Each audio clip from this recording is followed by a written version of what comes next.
Ganga express की शानदार प्रस्तुति।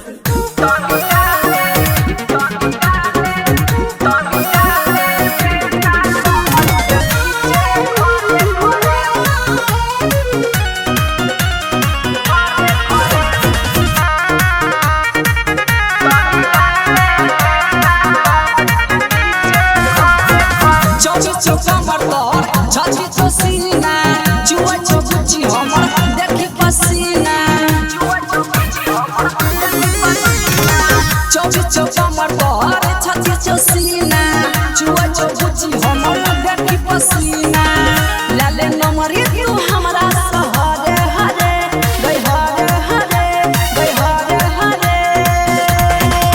तनी डाले देना कमर के नीचे खरे खरे तनी डाले देना कमर के नीचे खरे खरे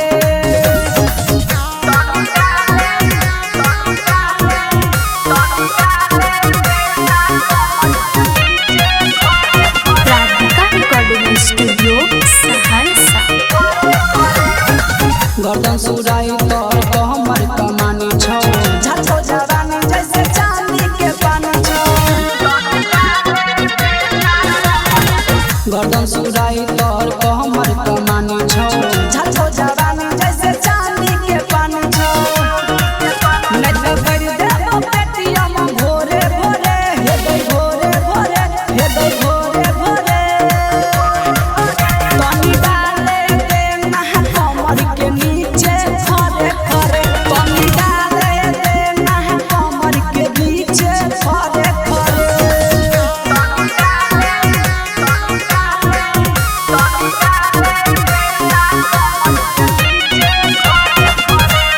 गंगा एक्सप्रेस की शानदार प्रस्तुति। रंजित मुकेश तोरा पड़ल छौ पीछा